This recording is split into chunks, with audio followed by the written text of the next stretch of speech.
घूमते थे, उन लोग के भगवान के तरह अवतार पुरुष माना जाता आसाराम बापू जी के, आज जेल में है। राम रहीम जी को देखिए, वो भी आज जेल में है। तो इनका भी हाल वही होगा, एक दिन जेल में जाएंगे, नहीं तो अपने देश को छोड़कर भागना पड़ेगा। कि मन की बातों को पढ़ रहे हैं तो कहीं ना कहीं यह विश्वास है, एक कला होता है, ये कैसा साइकोलॉजी उसका जी जी साइकोलॉजी जी साइकोलॉजी होता है, उसी के द्वारा जो है इस तरह का कला वो कर लेते हैं। कोई भी अगर ऐसा करना चाहे तो कर सकता है, तो उसका पढ़ाई करना पड़ता है। अगर बाबा ही सब देश को चलाते तो शायद आपको इंजीनियर की कोई जरूरत नहीं पड़ता, कोई डॉक्टर की जरूरत नहीं पड़ता, आराम से देश चलता। बाबा ही देश को चलाते। नमस्कार, आप देख रहे हैं अपना न्यूज़। अभी हम आपको बता दें कि सोशल मीडिया पर एक बाबा बागेश्वर नाथ के नाम से बहुत ही प्रसिद्ध है और लोग उसको कभी भगवान बता रहे हैं तो कभी भगवान का अवतार बता रहे हैं। बहुत सारे प्रकोप उनको बता रहे हैं, बहुत सारी चीज़ का उनको आश्रय दे रहे हैं। चलिए मेरे साथ जय किशोर जी जुड़े हुए हैं, थोड़ा जय किशोर जी से जानने का प्रयास करेंगे हम कि ये जो बागेश्वर बाबा जी है, जो लोगों को मन को पढ़ रहे हैं, लोग जो सोचते हैं उस चीज़ों को बाबा जी बता दे रहे हैं। बस उन्हीं मुद्दे पर इनसे बात करेंगे और जानने का प्रयास करेंगे और आप लोगों को बताने का प्रयास करेंगे कि बाबा जी हैं तो किस तरीक़े से वो डायरेक्ट उनको भगवान से कनेक्शन है। वो कभी कहते हैं कि हम रावण से बात कर लेते हैं, तो कभी राम से बात कर रहे हैं, तो कहीं ना कहीं उनके वो भगवान का आश्रय ही उनको दिया जा रहा है लोगों के द्वारा। तो चलिए इनसे जान लेते हैं। सबसे पहले सर अपना परिचय दीजिए हमको। सर मेरा नाम जय किशोर पासवान हुआ। और जो बाबा बागेश्वर नाथ के नाम से जो प्रसिद्ध है, उनको बाबा बागेश्वर सरकार धाम भी बोला जा रहा है। लोग उसको तरह तरह के अफवाह बना रहे हैं, तरह तरह के बातें कर रहे हैं, तो उस पर आप क्या कुछ जानते हैं? देखिए, जो सच्चाई है तो लोग तो उसके ऊपर बताएगा ही, लेकिन जहाँ तक मेरा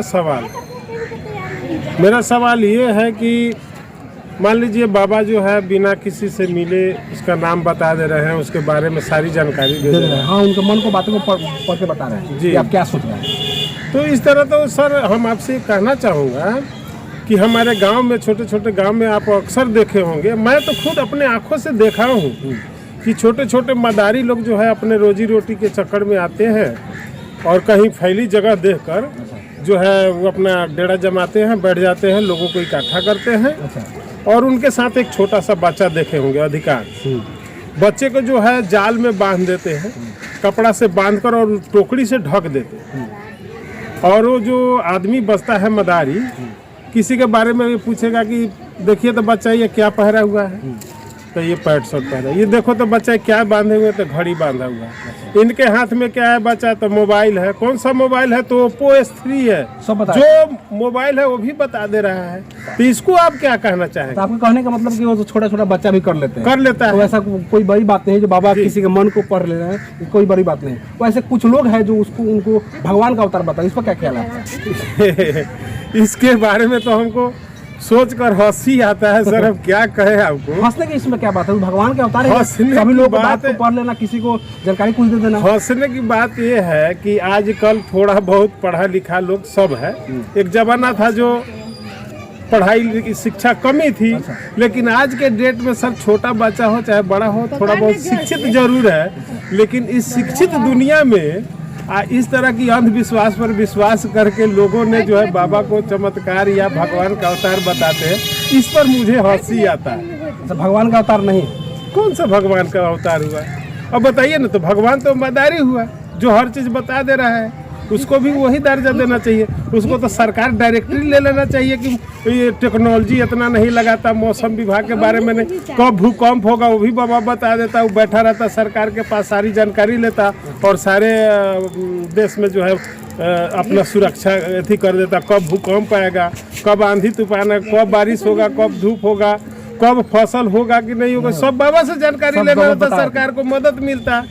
तो ये मंदिर अब मठ में बैठाने से क्या फायदा है? डायरेक्टरी सरकार उसको हावी हो जाए, सरकार उसको रखे। अच्छा, वैसे मतलब कहने का मतलब कि जो आज बाबा जो मन की बातों को पहचान ले रहे हैं, तो कहीं ना कहीं बाबा ही हर घरों में पैदा होना चाहिए। डॉक्टर की जरूरत नहीं है, इंजीनियर की जरूरत ही नहीं है कि मौसम विभाग को जानकारी दे दे, डॉक्टर के इलाज की जरूरत नहीं, ऐसे नहीं होना चाहिए। नहीं सर, ये अंधविश्वास का सोच है। अच्छा। जो लोग अंधविश्वास में इस तरह का सोचेगा कि हर घर में बाबा होना चाहिए, नहीं तो मेरा सोच ये है कि हर घर में शिक्षित हो, पढ़े, आगे बढ़े। इस तरह की बाबा हर घर में बाबा पैदा होना शुरू हो जाए तो वैज्ञानिक क्यों रहे, काहे लगाए, किस लिए रहे? वो इसीलिए मैं भी कह रहा हूँ कि जब बाबाओं से ही काम चलेगा तो कहे स्कूल यूनिवर्सिटी चाहे कोई भी कुछ कहे बनेगा, सब काम बाबा ही कर लेगा, बाबा ही वो है। लेकिन हम इसलिए कहना चाहूँगा आपसे, आपके माध्यम से, कि अंधविश्वास पर मत रखिए। वो सब एक टेक्नोलॉजी है, एक पढ़ाई होता है, तो इसके द्वारा जो है बाबा जो है, अभी देखिए आपका बाबा दो गो बाबा था। अच्छा। जो आपके देश के सबसे बड़े बाबा माना जाता था। अच्छा, आसाराम जी थे, जी, राम रहीम थे, जी, उन लोगों का पता साफ हो गया, बहुत सारे उनके बताइए, उन लोगों के भगवान के तरह अवतार पुरुष माना जाता आसाराम बापू जी के, आज जेल में है। राम रहीम जी को देखिए, वो भी आज जेल में है।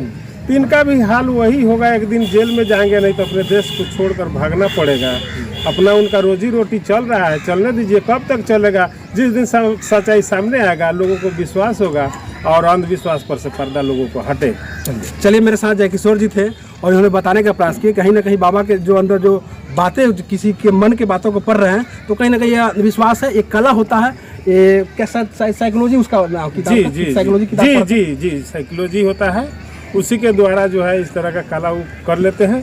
कोई भी अगर ऐसा करना चाहे तो कर सकता है, तो उसका पढ़ाई करना पड़ता है, कोई खास बात कहीं ना कहीं एक कोई खास बात नहीं, बाबा जादू नहीं दिखा रहे हैं, एक वो क्या कहा जाता है साइकोलॉजी, जिसको मनोविज्ञान बोला जाता है, मन के बातों को पढ़ लेना, वो ऐसा बाबा के अंदर वो कला है, ये कहा जा सकता है। लेकिन उसको हम भगवान का दर्जा नहीं देंगे, वो भगवान नहीं है, ना किसी अवतार है, कहीं ना कहीं ये अंधविश्वास है और लोगों को इन चीज़ों को समझना चाहिए। अगर बाबा ही सब देश को चलाते तो शायद आपको इंजीनियर की कोई जरूरत नहीं पड़ता, कोई डॉक्टर की जरूरत नहीं पड़ता, आराम से देश चलता, बाबा ही देश को चलाते। चलिए, फिलहाल देख रहे थे आप अपना न्यूज़, मेरे साथ जय किशोर जी थे, अपना मंतव्य जो इनकी बातें थी वो रखने का प्रयास किया।